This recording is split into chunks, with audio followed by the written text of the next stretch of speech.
जय हिंद दोस्तों, स्वागत है आपका उत्कर्ष एकेडमी पचौर के यूट्यूब चैनल पर। आज एक नए टॉपिक की शुरुआत करने जा रहे हैं। उस टॉपिक का नाम है मेंसुरेशन।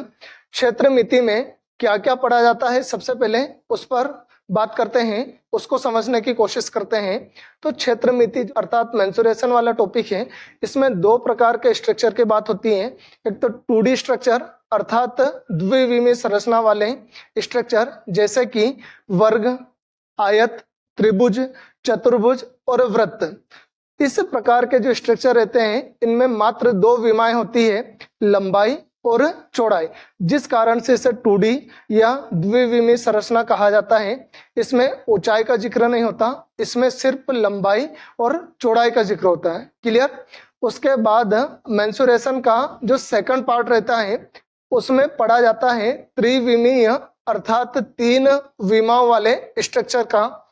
इसमें त्रिविमीय में लंबाई, चौड़ाई और ऊंचाई इन तीनों का जिक्र होता है।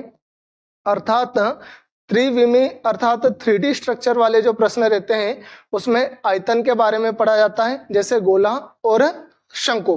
तो सबसे पहले मेंसुरेशन वाले टॉपिक में 2D स्ट्रक्चर से संबंधित प्रश्न पढ़ेंगे, अर्थात त्रिभुज के बारे में सबसे पहले पढ़ेंगे।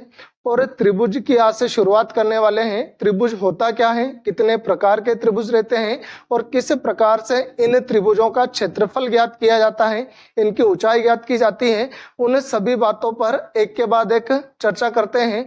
लेकिन सबसे पहले उन सूत्रों को जानना जरूरी है जो कि एग्जाम में आपको आपके प्रश्नों को सॉल्व करने के लिए काफी महत्वपूर्ण और उपयोगी है। तो त्रिभुज की बात करते हैं। त्रिभुज होता क्या है? त्रिभुज का मतलब रहता है 3 भुजाओं वाली स्ट्रक्चर या 3 भुजाओं वाली संरचना। मतलब वह संरचना जिसमें 3 भुजाएं हों वो कहलाता है त्रिभुज।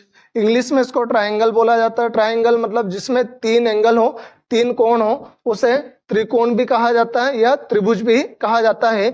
और इन तीनों कोणों का जो योग रहता है, तीनों कोणों का योग, वो तीनों कोणों का योग 180 डिग्री रहता है। यह बात ध्यान रखना, त्रिभुज के तीनों कोणों का योग कितना होता है? 180 डिग्री। और त्रिभुज 3 भुजाओं से मिलकर बना होता है, इस कारण से इसे त्रिभुज कहा जाता है, इस कारण से इसे ट्रायंगल कहा जाता है। अब त्रिभुज कितने प्रकार के होते हैं और क्या उनके सूत्र रहते हैं क्षेत्रफल निकालने के, वो देखते हैं। तो यदि साधारण और सिंपल त्रिभुज की बात करें, सिर्फ प्रश्न में त्रिभुज शब्द दिया हो, तो त्रिभुज का क्षेत्रफल, पहला जो अपना सूत्र है काम का वो है त्रिभुज का क्षेत्रफल।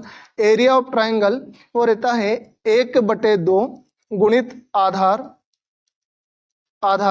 गुणित ऊंचाई। 1/2 आधार गुणित ऊंचाई, या इसको ऐसे भी लिख सकते हैं 1/2 into B into H. B यानी बेस और एच यानी हाइट। ये रहता है त्रिभुज का क्षेत्रफल। जब ना तो समकोण की बात हो, ना समद्विबाहु की बात हो, ना विषम बाहु की बात हो, सिर्फ दिया हो त्रिभुज का क्षेत्रफल और प्रश्न में आधार या ऊंचाई का जिक्र हो, तब आपको सूत्र लगाना है 1/2 इंटू आधार गुणित ऊंचाई। क्लियर। अब अगला जो इसका टाइप रहेगा त्रिभुज का, वो रहता है समकोण त्रिभुज। समकोण त्रिभुज, समकोण त्रिभुज को इंग्लिश में बोला जाता है राइट एंगल ट्रायंगल। समकोण त्रिभुज क्या होता है? तो समकोण त्रिभुज वह त्रिभुज होता है जिसमें एक जो कोण है वो 90 डिग्री का हो।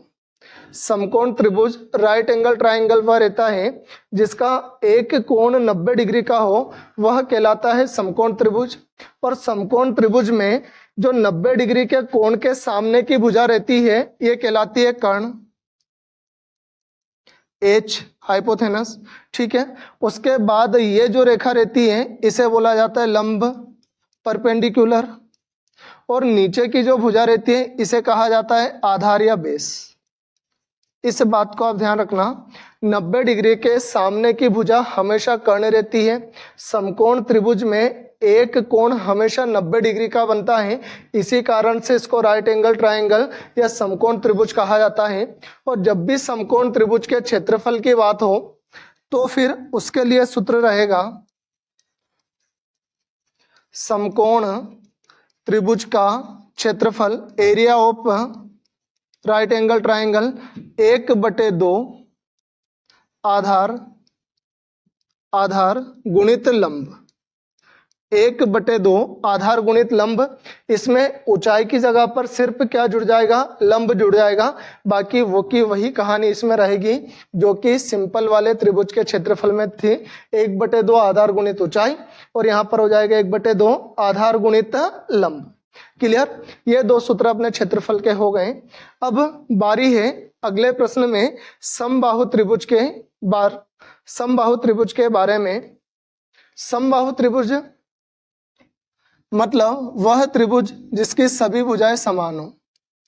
समबाहु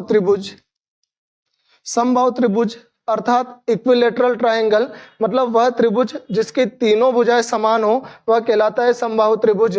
जैसे कि इस प्रकार से मैंने एक त्रिभुज बनाया, इस त्रिभुज में ये ए और ये तीनों भुजाएं क्या होती है, बराबर होती हैं। ये भुजा भी बराबर रहेगी, ये भी बराबर और ये भी बराबर। समबाहु त्रिभुज वह त्रिभुज जिसकी तीनों भुजाएं बराबर हो, उसे इक्विलेटरल ट्रायंगल या समबाहु त्रिभुज कहा जाता है। समबाहु त्रिभुज का क्षेत्रफल यदि पूछा जाए, समबाहु त्रिभुज का क्षेत्रफल, समबाहु त्रिभुज का क्षेत्रफल रहता है √3/4 इंटू ए स्क्वायर। √3/4 इंटू ए स्क्वायर ये रहता है समबाहु त्रिभुज का क्षेत्रफल। यदि समबाहु त्रिभुज की ऊंचाई पूछी जाए, समबाहु त्रिभुज की ऊंचाई, समबाहु त्रिभुज की ऊंचाई का जो सूत्र है वो रहता है √3/2 इंटू ए। ध्यान रखना, √3/2 इंटू ए ये समबाहु त्रिभुज की ऊंचाई है। समबाहु त्रिभुज का परिमाप, समबाहु त्रिभुज का परिमाप रहता है 3a। Perimeter of equilateral triangle वो रहता है 3a। इस प्रकार से 3 प्रकार के ट्रायंगल पढ़ चुके हैं, उनके सूत्र पढ़ चुके हैं। अब चौथा जो रहता है वो रहता है विषमबाहु त्रिभुज। विषमबाहु त्रिभुज मतलब स्केलेन ट्रायंगल, वह त्रिभुज जिसकी तीनों भुजाएं अलग अलग लंबाई की हो, तीनों भुजाएं असमान हो, वह कहलाएगा विषमबाहु त्रिभुज। और विषमबाहु त्रिभुज का क्षेत्रफल यदि निकालना हो तो विषमबाहु त्रिभुज के क्षेत्रफल के लिए एक अर्ध परिमाप निकालना पड़ेगा। पहले अर्ध परिमाप, हाफ पेरीमीटर, जिसे ए से प्रदर्शित किया जाता है और इसकी वैल्यू रहती है a + b + c/2।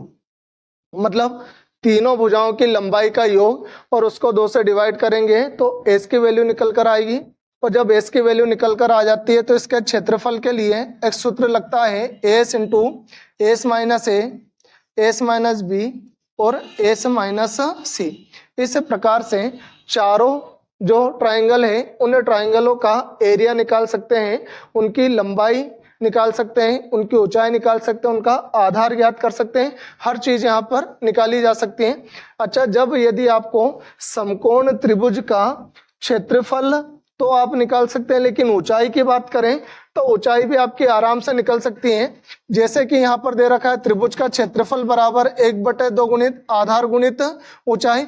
जब भी आपसे ऊंचाई पूछे तो इस त्रिभुज के क्षेत्रफल में 2 का गुणा हो जाएगा। तो यहाँ पर ऊंचाई निकालनी हो तो ऊंचाई के लिए एक सूत्र बन जाएगा, ऊंचाई बराबर 2 गुणित क्षेत्रफल, 2 गुणित क्षेत्रफल बटे में आधार आ जाएगा, 2 गुणित क्षेत्रफल बटे में आधार। इससे आपकी जो त्रिभुज है उस त्रिभुज की ऊंचाई निकाली जा सकती है। Okay, clear. अब बढ़ते हैं RRB, NTPC, RRB group D तथा अन्य एग्जामों में आए हुए जो प्रश्न हैं उन प्रश्नों को सोल्व करते हैं इन सूत्रों के माध्यम से। इन सूत्रों का आप स्क्रीनशॉट ले सकते हैं, इनके आप नोट से बना सकते हैं ताकि हर एग्जाम में ये सूत्र आपके लिए यूजेबल रहे। पहला जो प्रश्न दिया है, पहला प्रश्न दे रखा है एक समबाहु त्रिभुज की ऊंचाई 12 सेंटीमीटर है, त्रिभुज का परिमाप ज्ञात करना है। प्रश्न में पूछा है परिमाप और परिमाप रहता है 3 है। त्रिभुज का जो परिमाप है, त्रिभुज ट्रायंगल का जो पेरीमीटर है वो रहता है 3 है। 3a, लेकिन परिमाप निकालने के लिए a ज्ञात करना बहुत आवश्यक है। तो देखिएगा, एक समबाहु त्रिभुज की ऊंचाई 12 सेंटीमीटर है। समबाहु त्रिभुज की ऊंचाई का सूत्र मैंने आपको बताया था। समबाहु त्रिभुज की ऊंचाई हाइट ऑफ इक्विलेटरल ट्राइंगल, सूत्र मैंने बताया था √3/2 इंटू a। ओके, तो समबाहु त्रिभुज की ऊंचाई कितनी दे रखी है? 12। तो यहाँ पर आप लिखें 12 बराबर √3/2 इंटू a। इसको सोल्व करेंगे तो 2 का इधर मल्टीप्लाई हो जाएगा, कितना हो जाएगा? 24 बटे में आ जाएगा √3 और बराबर में a। अब इसको सोल्व करने का तरीका क्या है? जब बटे में करनी में कोई सी संख्या हो तो आपको हमेशा हर का परिमेयकरण करना है, और हर का परिमेयकरण करने का तरीका रहता है 24 इंटू √3। दोनों में आप करनी 3 का गुणा कर दो, और यहाँ पर पहले से √3 था, इंटू वापस हो गया √3। इसे कहा जाता है हर का परिमेयकरण करना, मतलब अंश और हर दोनों में हर का गुणा कर दिया जाता है। जब आप इसको सोल्व करोगे तो यहाँ पर करनी 3 का करनी 3 में गुणा होगा तो करनी हट जाएगी, ये हो जाएगा 24 √3 और बटे में 3 से आप इसको डिवाइड करोगे 8 बार, तो 8 √3, यहाँ पर जो a की वैल्यू आई है वो 8 √3 आई है। क्लियर के इतना? ओके। अब पूछा है त्रिभुज का परिमाप। त्रिभुज का परिमाप होता है 3a। भुजा का मान क्या दे रखा है? 8 करनी 3, और इसमें किसका गुणा होगा? 3 का, क्योंकि परिमाप क्या दे रखा है? 3a। तो यहाँ पर 3 गुणित 8 √3 लिखेंगे। 8 का 3 में गुणा किया तो क्या आ जाएगा? 24 √3। ये अपना आंसर रहेगा, ये त्रिभुज का परिमाप होगा। ओके, ऑप्शन नंबर सी इस प्रश्न का सही आंसर। अब आगे बढ़ते हैं अगले प्रश्न की ओर। अगला जो प्रश्न है वो दिया है, किसी समकोण त्रिभुज के, त्रिभुज कौन सा है? समकोण, राइट एंगल ट्राइंगल की बात हो रही है। किसी समकोण त्रिभुज के कर्ण की लंबाई 13 सेंटीमीटर और अन्य 2 भुजाओं में से एक भुजा की लंबाई 5 सेंटीमीटर है। त्रिभुज का क्षेत्रफल ज्ञात कीजिए।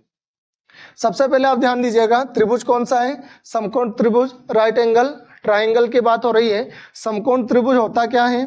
जिसका एक कोण 90 डिग्री का हो। ओके, इसमें कर्ण की लंबाई दे रखी है 13, लंब की या जो ऊंचाई है वो मान लेते हैं अपन, लंब मान लेते हैं 5, और आधार इसका निकाल सकते हैं पाइथागोरस प्रमेय के द्वारा। पाइथागोरस प्रमेय क्या बोलती है? कर्ण का वर्ग बराबर, पाइथागोरस प्रमेय लगाइएगा इसमें, कर्ण का वर्ग बराबर लंब का वर्ग प्लस आधार का वर्ग।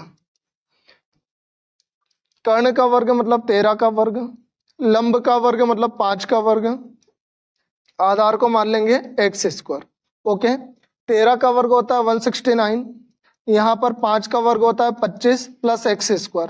जब 25 को उधर उठा के लेकर जाएंगे तो माइनस का हो जाएगा, x² बराबर 169 माइनस 25। ओके, इसको माइनस करेंगे तो x का वर्ग आ जाएगा 144, 144। x की वैल्यू आई है 12, x की वैल्यू क्या आ जाएगी? 12।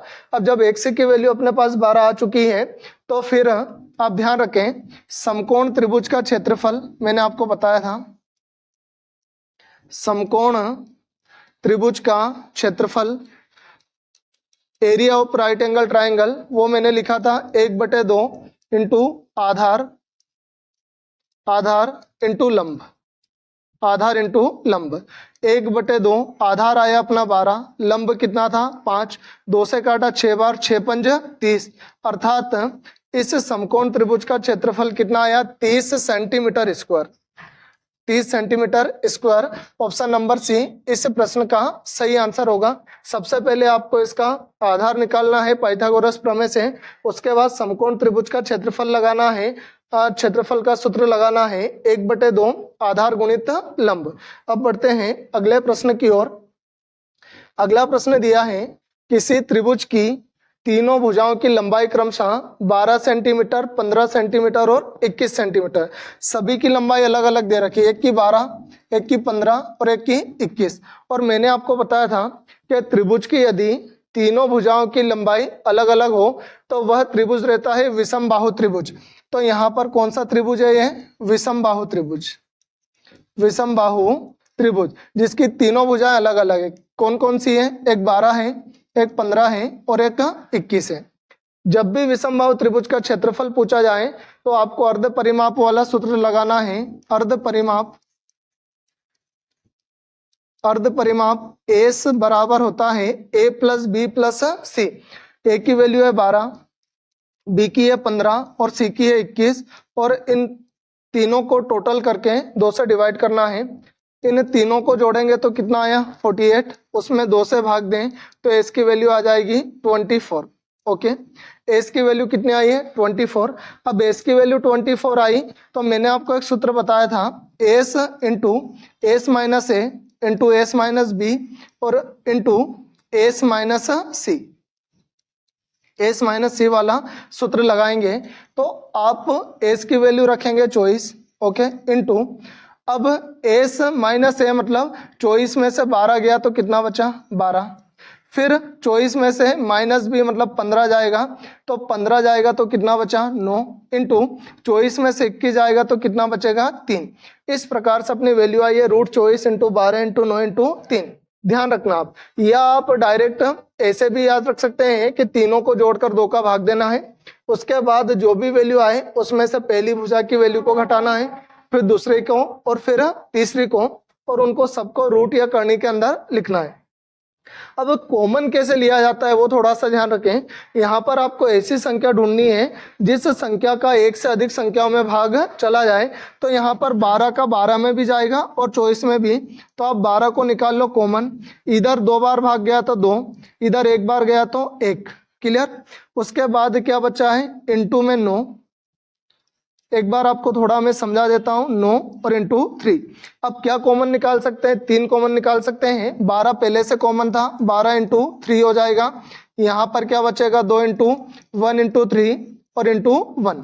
ओके, 12 36, यहाँ पर आ गया 36 और 3 दूना 6, √6। तो अपना आंसर क्या आया? 36 √6। कौन सा ऑप्शन दिख रहा है? ऑप्शन नंबर ए, ये अपना आंसर रहेगा। इस विषमबाहु त्रिभुज का क्षेत्रफल क्या रहेगा? 36 करनी 6। ठीक है, अब बढ़ते हैं अगले प्रश्न की ओर। एक त्रिभुज की भुजाओं की लंबाई यहाँ 5 सेंटीमीटर, 7 सेंटीमीटर और 10 सेंटीमीटर दे रखी है। मतलब जो तीनों भुजाएं, ए की वैल्यू कितनी दे रखी है? 5 सेंटीमीटर, बी की वैल्यू कितनी दे रखी है? 7 सेंटीमीटर और सी की वैल्यू कितनी दे रखी है? 10 सेंटीमीटर। मतलब तीनों भुजाएं अलग अलग हैं।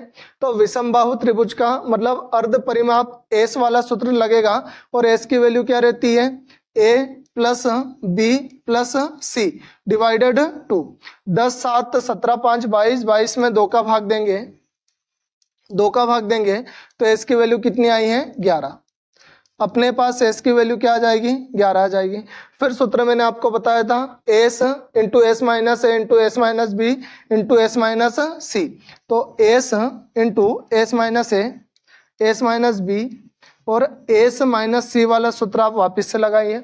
एस की वैल्यू 11 है तो आप लिखे 11 इंटू, अब यहाँ पर 11 में से 5 को घटाओ 6 बचा, इंटू 11 में से 7 को घटाओ 4 बचा, इंटू 11 में से 10 को घटाओ 1 बचा। ठीक, क्या इसमें कॉमन निकल सकता है? कौन सी ऐसी संख्या जिसमें एक से अधिक संख्याओं में उसका भाग जाए? तो 2 बाहर निकालो। इधर बच जाएगा 11 गुणित 3 गुणित 2 गुणित 1, 11 दून 33, 33 दून 66। तो यहाँ पर 2 √66 ये अपना आंसर आएगा। कौन सा विकल्प है? ऑप्शन नंबर बी इस प्रश्न का सही आंसर होगा। इस त्रिभुज का क्षेत्रफल क्या रहेगा? 2 √66 सेंटीमीटर स्क्वायर, क्योंकि क्षेत्रफल को हमेशा स्क्वायर में या वर्ग में लिखा जाता है। ठीक है, अब बढ़ते हैं अगले प्रश्न की ओर। अगला प्रश्न कौन सा है? यदि एक समबाहु त्रिभुज का क्षेत्रफल 25 √3 सेंटीमीटर स्क्वायर है, यहाँ पर स्क्वायर रहेगा, स्क्वायर है, तो त्रिभुज की प्रत्येक भुजा की लंबाई ज्ञात करना है। हर एक भुजा की लंबाई क्या होगा? समबाहु त्रिभुज का क्षेत्रफल देखिएगा, समबाहु त्रिभुज का क्षेत्रफल, समबाहु त्रिभुज मतलब इक्विलेटरल ट्रायंगल का जो क्षेत्रफल है वो कितना दे रखा है? 25 √3। और मैंने आपको बताया कि समबाहु त्रिभुज का क्षेत्रफल का सूत्र रहता है √3/4 इंटू ए स्क्वायर बराबर क्या हो जाएगा? √25 √3। 25 √3, √3 से √3 जा सकता है। ओके, चला गया। अब जो 4 है इसका 25 में इधर गुणा हो जाएगा तो हो जाएगा a² बराबर 100। जब स्क्वायर को मैं हटाऊंगा तो इस पर करनी चढ़ जाएगी, √100 हो जाएगा और a की वैल्यू कितनी आ जाएगी, 10 आ जाएगी। मतलब ऑप्शन नंबर सी आपका सही आंसर होगा, क्योंकि समबाहु त्रिभुज है और समबाहु त्रिभुज की प्रत्येक भुजा की लंबाई क्या होती है, समान होती है। तो एक भुजा की लंबाई 10 आई तो तीनों भुजाओं की लंबाई क्या रहेगी, 10, 10 और 10। मतलब ऑप्शन नंबर सी इस प्रश्न का सही आंसर है। ठीक है, बढ़ते हैं अगले प्रश्न की ओर। अगला प्रश्न है, एक त्रिभुज की भुजाओं की माप 15 सेंटीमीटर, 28 सेंटीमीटर, 41 सेंटीमीटर है। 28 सेंटीमीटर लंबाई वाली भुजा के संगत शीर्ष लंब की लंबाई कितनी होगी। ध्यान दें, सबसे पहले त्रिभुज है, त्रिभुज में एक भुजा की लंबाई दे रखी है 15, दूसरी भुजा की लंबाई दे रखी है 28 और तीसरी भुजा की लंबाई दे रखी है 41। मतलब कौन सा त्रिभुज है, विषमबाहु त्रिभुज है, स्केलेन ट्रायंगल है। अब विषमबाहु त्रिभुज है तो इसके लिए सबसे पहले अर्ध परिमाप एस की वैल्यू निकालनी पड़ेगी। अर्ध परिमाप एस, और अर्ध परिमाप एस जो है उस अर्ध परिमाप एस मतलब 15 + 28 और +41 और डिवाइडेड क्या हो जाएगा 2।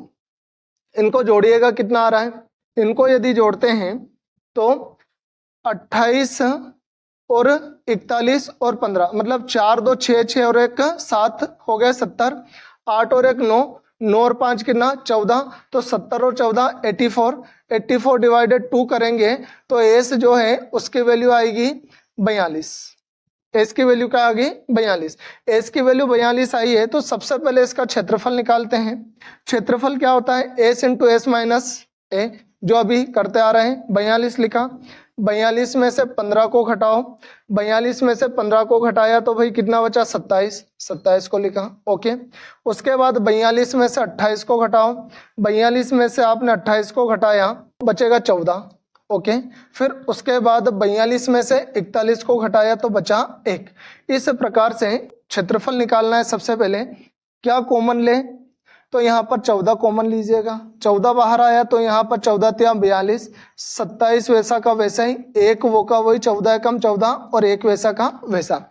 अब क्या कॉमन ले सकते हैं, तो कॉमन ले सकते हैं 3, तो 14 × 3, फिर यहाँ पर आ जाएगा 1 × 9 और बाकी तो 1 × 1 रहेगा, इससे कोई लेना देना नहीं है। अब यहाँ पर देखिएगा 14 × 42 इंटू कर्णी 9 का मान कितना रहता है 3, मतलब वैल्यू आ गई 126। इसका क्षेत्रफल कितना आ गया, क्षेत्रफल आया है 126। ध्यान रखना इसका क्षेत्रफल कितना है 126 है। जब क्षेत्रफल 126 है तो इसकी एक भुजा की लंबाई 28 दे रखी है। ठीक है, तो यहाँ पर क्षेत्रफल निकाल सकते हो आप 1/2 या त्रिभुज का क्षेत्रफल बराबर 1/2 इंटू आधार इंटू ऊंचाई, आधार इंटू ऊंचाई, क्योंकि क्या पूछा, संगत शीर्ष लंब का मतलब होता है ऊंचाई। ओके, अब इसकी ऊंचाई पूछी है तो त्रिभुज का क्षेत्रफल 126 है बराबर 1/2 इंटू आधार कितना दे रखा है 28 और ऊंचाई है h। इस 2 का इधर गुणा होगा और 28 से आप इसको डिवाइड करेंगे, 126 इंटू 2/28। ठीक है, तो इससे आप काटेंगे तो 2 से 14, 14 नामा की 126, मतलब कितनी बार 9 बार, 9 सेंटीमीटर इसका आंसर आएगा। इसकी जो हाइट है वो कितनी रहेगी 9 सेंटीमीटर। ओके, ध्यान रखना सबसे पहले तो उसका क्षेत्रफल निकालेंगे, क्षेत्रफल निकालने के बाद उसका आधार दे रखा है, ऊंचाई अपने को ज्ञात करना है। सो सूत्र कौन सा लगेगा, 126 बराबर 1/2 इंटू 28 इंटू एच, तो एच की वैल्यू क्या आएगी 9 सेंटीमीटर। ये अपना आंसर ऑप्शन नंबर डी इस प्रश्न का सही आंसर। अगला है, दो समरूप त्रिभुजों की दो संगत भुजाओं की लंबाइयों का अनुपात 2:1 है। समान क्रम में इन दोनों त्रिभुजों के क्षेत्रफलों का अनुपात कितना होगा। एक बात आप ध्यान रखना, जब भी आपसे पूछा जाए कि दो समरूप त्रिभुजों की दो संगत भुजाओं की लंबाइयों का अनुपात 2:1 है, दिया जाए समरूप त्रिभुज, क्या दिया जाए, समरूप त्रिभुज की दो संगत भुजाओं की लंबाई का अनुपात 2:1 है, तो दोनों त्रिभुजों के क्षेत्रफलों का अनुपात क्या होगा? अनुपात होगा इन दिए गए अनुपातों का वर्ग, मतलब 2 का वर्ग और 1 का वर्ग। 2 का वर्ग होता है 4 और 1 का वर्ग होता है 1। आंसर आएगा ऑप्शन नंबर डी, 4:1। जब भी समरूप त्रिभुज दिए गए हों, उनकी भुजाओं का अनुपात दिया गया हो और उनका क्षेत्रफल पूछे, तो आप दिए गए अनुपात का वर्ग कर देंगे तो उसका क्षेत्रफल का अनुपात निकल कर आ जाएगा। अगला प्रश्न है, भुजा x वाले समबाहु त्रिभुज के क्षेत्रफल और भुजा x वाले वर्ग के क्षेत्रफल का अनुपात कितना होगा? बड़ा अच्छा प्रश्न है, आप ध्यान दें। भुजा x वाले समबाहु त्रिभुज का क्षेत्रफल, समबाहु त्रिभुज का क्षेत्रफल रहता है √3/4। अब इसकी भुजा रहती है a, एक की वैल्यू x दे रखी है तो आप लिख दो x का वर्ग। ठीक है, ये कितने के बराबर है? ये बराबर है x भुजा वाले वर्ग के क्षेत्रफल के बराबर। वर्ग का क्षेत्रफल क्या होता है? वर्ग का क्षेत्रफल होता है a, भुजा का वर्ग मतलब a², और a की वैल्यू यहाँ पर क्या मानी है? भुजा को x माना है तो x का स्क्वायर। इस x से ये x का वर्ग एक बार कट जाएगा, इधर बचा 1। इस 4 का 1 में गुणा होगा तो यहाँ पर आ जाएगा √3/4। ठीक है, या इसको अनुपात ऐसे लिख लें √3/4। कौन सा ऑप्शन दिखाई दे रहा है? ऑप्शन नंबर ए, ये अपना सही आंसर होगा। क्लियर? यहाँ पर भुजा एक की जगह पर क्या रख दिया? x, तो हो गया x का स्क्वायर। यहाँ पर वर्ग का क्षेत्रफल होता है भुजा का वर्ग मतलब x का वर्ग, इससे इसको डिवाइड किया 1 टाइम, 4 का इधर मल्टीप्लाई कर देंगे तो एक रेशियो आ जाएगा √3/4। ऑप्शन नंबर ए इस प्रश्न का सही आंसर होगा। अगला प्रश्न है, यदि एक समद्विबाहु समकोण त्रिभुज के कर्ण का माप 8 सेंटीमीटर है तो त्रिभुज का क्षेत्रफल ज्ञात कीजिएगा। एक समद्विबाहु समकोण त्रिभुज दे रखा है। समद्विबाहु समकोण त्रिभुज मतलब वह त्रिभुज जिसका एक एंगल 90 डिग्री का हो, ओके, उसे बोला जाता है। अब इसकी समद्विबाहु मतलब ये जो दोनों भुजाएं हैं, ये दोनों भुजाएं बराबर हैं।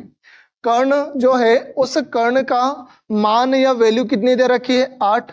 यहाँ पर इसकी लंबाई और इसकी लंबाई उसने बराबर बता रखा है। समद्विबाहु मतलब जिसकी दो भुजाएं बराबर हो, तो इसको भी आप मान लो x और इसकी लंबाई भी मान लो आप x, मतलब लंब भी x हो गया और आधार भी क्या हो गया? x हो गया। दोनों की वैल्यू बराबर है तो इसका क्षेत्रफल निकालना है। क्षेत्रफल निकालने के लिए क्या करेंगे? कर्ण का वर्ग सबसे पहले लगाइएगा, पाइथागोरस प्रमेय। कर्ण का वर्ग बराबर लंब का वर्ग प्लस आधार का वर्ग। कर्ण का वर्ग मतलब 8 का स्क्वायर बराबर लंब मतलब x का स्क्वायर और आधार मतलब x का स्क्वायर। 2x स्क्वायर हो जाएगा तो 8 × 64 बराबर इधर हो जाएगा 2x स्क्वायर। 2 से काटा तो यहाँ पर आया 32। ओके, जब ये 32 आ जाएगा तो x की वैल्यू क्या आएगी? x की वैल्यू आएगी √32। x की वैल्यू आएगी √32। अब √32 आई तो इसको आप और कैसे सॉल्व कर सकते हैं? इसमें क्या आप बाहर निकाल सकते हैं? तो √32 में से आप 2 दूना 4, 4 दूना 8, 8 दून 16, 16 दूना 32। ओके, इस प्रकार से आप इसको कर सकते हैं। इसमें कितने जोड़े बन रहे हैं? 2 के 2 जोड़े, मतलब आप इसको निकाल सकते हैं x बराबर 4√2। ओके, x बराबर आएगा 4√2। अब ये किसकी वैल्यू आई है? ये x की वैल्यू आई है। समकोण त्रिभुज का क्षेत्रफल, समकोण त्रिभुज का क्षेत्रफल क्या होता है? समकोण त्रिभुज का क्षेत्रफल वो होता है 1/2 इंटू आधार इंटू लंब। 1/2 आधार इंटू लंब। 1/2 वैसा का वैसा ही है। आधार की वैल्यू भी क्या है? 4√2 और लंब की वैल्यू भी क्या है? 4√2। ओके, 2 से इसको काटा 2 बार, 4 का 2 में गुणा किया 8 और कर्णी 2 का कर्णी 2 में किया तो कितना हो जाएगा? 2, मतलब 8 दून 16, 16 सेंटीमीटर स्क्वायर। इसका आंसर आएगा ऑप्शन नंबर ए, इस प्रश्न का सही आंसर रहेगा। अब बढ़ते हैं अगले प्रश्न की ओर। एक समकोण त्रिभुज की 2 छोटी भुजाओं की लंबाई 7 सेंटीमीटर और 24 सेंटीमीटर है। इस त्रिभुज की परिवृत्त की त्रिज्या ज्ञात कीजिएगा। समकोण त्रिभुज आप बनाइएगा, समकोण त्रिभुज जिसका एक कोण 90 डिग्री का हो। ओके। अब परिवृत्त बनाया तो उस परिवृत्त की त्रिज्या ज्ञात करनी है, उसका रेडियस अपने को निकालना है।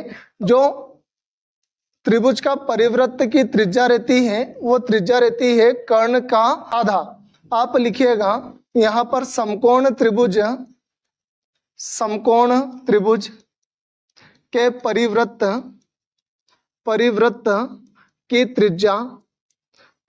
की त्रिज्या जो r रहती है वो रहती है विकर्ण का आधा, विकर्ण डिवाइडेड 2। अब यदि अपन विकर्ण निकाल लेते हैं और उसका आधा करते हैं तो क्या आ जाएगी, परिवृत्त की त्रिज्या आ जाएगी। विकर्ण निकालने के लिए आप पाइथागोरस प्रमेय लगा सकते हो। यहाँ पर एक उसकी जो लंबाई है वो 7 दे रखी है और एक लंबाई दे रखी है 24। तो कर्ण का वर्ग बराबर 7 का वर्ग लंब का वर्ग प्लस आधार का वर्ग, ये हो जाएगा। कर्ण का वर्ग बराबर 7 7 49 और 24 का वर्ग आ जाएगा 576।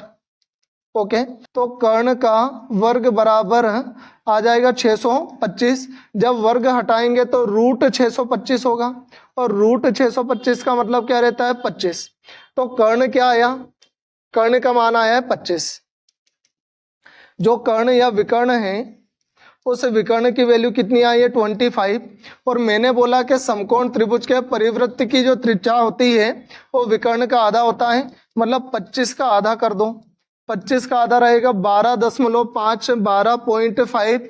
वो ऑप्शन नंबर ए में आपको दिखाई दे रहा है, यही इसका सही आंसर होगा।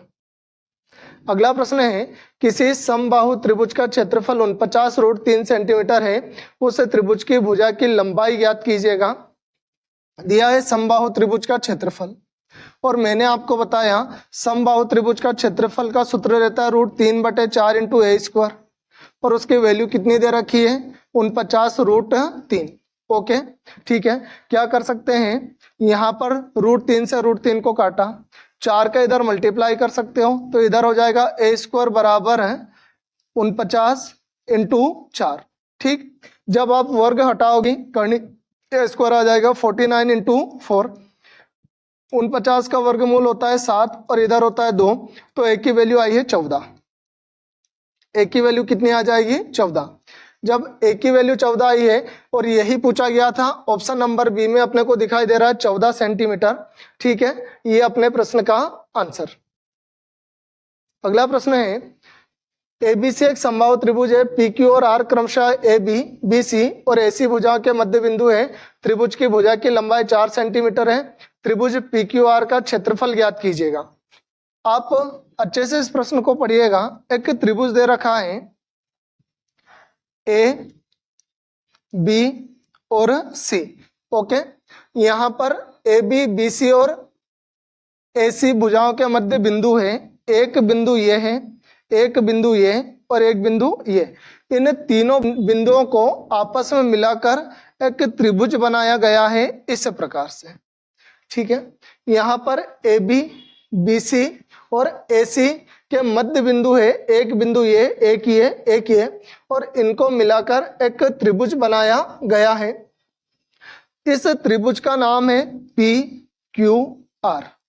ओके, त्रिभुज का नाम है PQR। त्रिभुज की भुजा की लंबाई 4 सेंटीमीटर है। यहां से यहां तक भुजा की लंबाई क्या है, 4 सेंटीमीटर है। त्रिभुज PQR का क्षेत्रफल ज्ञात कीजिएगा। अब जो त्रिभुज PQR है, इस त्रिभुज PQR का क्षेत्रफल अपने को ज्ञात करना है। और ये त्रिभुज कौन सा है, समबाहु त्रिभुज है। तो मैंने आपको बताया था समबाहु त्रिभुज का क्षेत्रफल रहता है √3/4 इंटू ए स्क्वायर। ओके, तो यहाँ पर वैल्यू रख दीजिएगा √3/4 इंटू ए की वैल्यू क्या है, 4 गुणित 4। लेकिन एक बात और ध्यान रखें, उसने पूछा है त्रिभुज PQR का क्षेत्रफल। आप जब भी समबाहु त्रिभुज के मध्य में एक छोटा त्रिभुज बनाओगे तो उस त्रिभुज का क्षेत्रफल बड़े त्रिभुज का 1/4 होता है, 1/4 होता है। तो यहाँ पर आप इंटू 1/4 भी कर दीजिएगा। 4 से 4 गया, क्या बचा, सिर्फ √3 और ये आ जाएगा सेंटीमीटर स्क्वायर। मतलब ऑप्शन नंबर सी वाला इसका आंसर रहेगा। √3 छोटे वाले जो अंदर वाला ट्राइंगल है उसका क्षेत्रफल होगा। अगला प्रश्न है, यदि 12 सेंटीमीटर आधार वाले एक त्रिभुज का क्षेत्रफल 12 सेंटीमीटर भुजा वाले वर्ग के क्षेत्रफल के बराबर है तो त्रिभुज की ऊंचाई ज्ञात कीजिएगा। अच्छा, आधार दिया है तो कौन सा सूत्र लगेगा, 1/2 इंटू आधार गुणित ऊंचाई वाला सूत्र यहाँ पर लगेगा, क्योंकि यहाँ पर आधार है तो त्रिभुज का क्षेत्रफल 1/2 आधार गुणित ऊंचाई होगा। और वो किसके बराबर है, एक 12 सेंटीमीटर वाले वर्ग के क्षेत्रफल के बराबर। वर्ग का क्षेत्रफल होता है भुजा का वर्ग, मतलब a², भुजा का वर्ग। ओके, 1/2 आधार इंटू ऊंचाई, तो 1/2 आधार कितना दे रखा है 12, ऊंचाई अपने को निकालना है तो h लिख दीजिएगा। भुजा यहाँ पर भुजा का वर्ग 12 है तो 12 का स्क्वायर, 12 का स्क्वायर मतलब 144। अच्छा, 2 से इसको काटा 6 बार तो इधर हो गया 6 इंटू h और इधर हो गया 144। जब 6 से आप इसको डिवाइड करेंगे तो आंसर आएगा 24। ये अपना आंसर रहेगा, मतलब ऑप्शन नंबर डी इस प्रश्न का सही आंसर होगा। अगला प्रश्न है, त्रिभुज एबीसी का क्षेत्रफल 39 सेंटीमीटर स्क्वायर है। बीसी पर दो बिंदु डी और ई इस प्रकार है कि बीडी बराबर डी बराबर ईसी है, तो त्रिभुज एडीसी का क्षेत्रफल ज्ञात कीजिए। बात को समझे आप लोग, यहाँ पर एक त्रिभुज बना रखा है, त्रिभुज ए बी सी, त्रिभुज ए बी और सी। ओके, अब इस त्रिभुज एबीसी पर बीसी पर दो बिंदु, यहाँ बी और सी पर दो बिंदु लगाने हैं, डी और ई। ये लगा दिया डी और ये लगा दिया ई, और इससे इस प्रकार से दो नए और त्रिभुज हो गए, तो टोटल त्रिभुज 1, 2 और 3 बन जाते हैं। अब यहाँ पर जो ये सी है, सॉरी डी है, और ये क्या है ई, बिंदु डी और बिंदु ई। यहाँ पर बी डी, मतलब ये जो बी डी है ये बराबर है डी के और डी बराबर है इसी के, मतलब इन सभी का आधार, इनकी ऊंचाई और इनकी भुजाएं सभी एक दूसरे के बराबर हैं। और उसने दे रखा है इन तीनों त्रिभुजों को मिलाकर, ठीक है, मतलब ए बी और सी, ए बी और सी, इसका क्षेत्रफल कितना दे रखा है 39। ए बी सी का क्षेत्रफल 39 है, मतलब A B D, A D E और ए ई सी, इन तीनों त्रिभुजों का क्षेत्रफल मिलाकर कितना है 39। ठीक है, तो यहाँ पर तीन जो त्रिभुज है, इन तीनों त्रिभुजों का क्षेत्रफल 39 है, तो एक त्रिभुज का क्षेत्रफल कितना आ जाएगा, एक का आ जाएगा 13। ठीक है, एक त्रिभुज का क्षेत्रफल कितना आया 13, क्योंकि तीनों त्रिभुजों को मिलाकर कितना हो रहा है 39, तो एक त्रिभुज का क्षेत्रफल कितना आ गया 13। उसने पूछा है एडीसी का क्षेत्रफल, एडीसी मतलब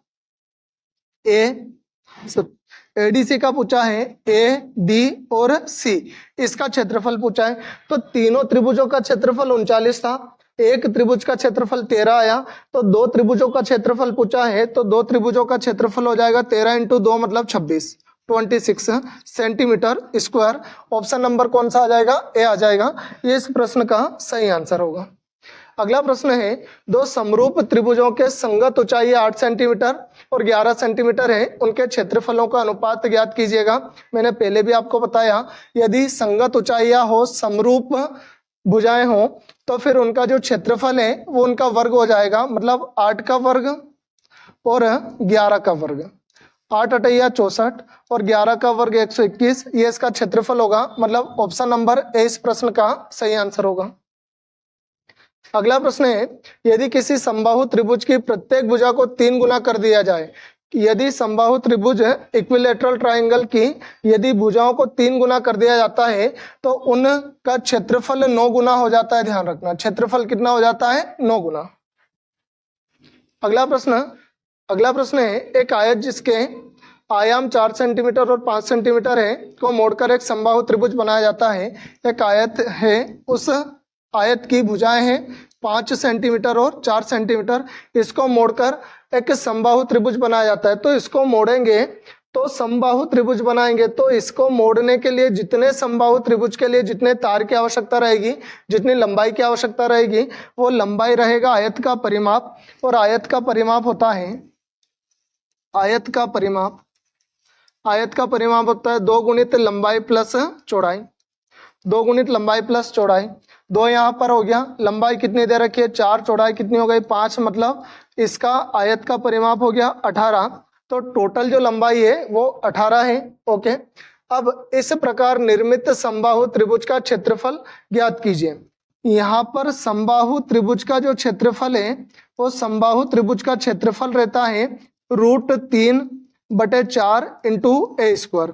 तो किसकी आवश्यकता है? ए की आवश्यकता है। ए की आवश्यकता कहाँ से पूरी कर सकते हैं तो वो ध्यान दीजिएगा। इस आयत को तोड़कर एक त्रिभुज बनाया गया है, तो आयत का जो परिमाप है वही त्रिभुज का परिमाप रहेगा। आयत का परिमाप निकाला 18, तो त्रिभुज का परिमाप भी कितना हो जाएगा? 18 त्रिभुज का परिमाप। और त्रिभुज का परिमाप कितना होता है? 3 है। 3 है बराबर कितना है? 18। तो ए की वैल्यू कितनी हो जाएगी? 3 छक 18 6। ए का मान कितना आया? 6। अब आप आसानी से समबाहु त्रिभुज का क्षेत्रफल निकाल सकते हो। कैसे? मान रख दीजिएगा √3/4 इंटू 6 और इंटू 6। इसको काटा 2 बार, इसको काटा 3 बार, इसको काटा 2 से 3 बार, 3 × 9, मतलब आंसर आ जाएगा 9√3। ऑप्शन नंबर कौन सा? ऑप्शन नंबर ए इस प्रश्न का सही आंसर होगा, क्योंकि आयत का परिमाप किसके बराबर है? समबाहु त्रिभुज के परिमाप के बराबर, 3a के बराबर। इस प्रकार से आज मैं कुछ प्रश्न लेकर आया था जो आरआरबी, एनटीपीसी में, ग्रुप डी में और भी अन्य एग्जामों में आए हुए प्रश्न थे।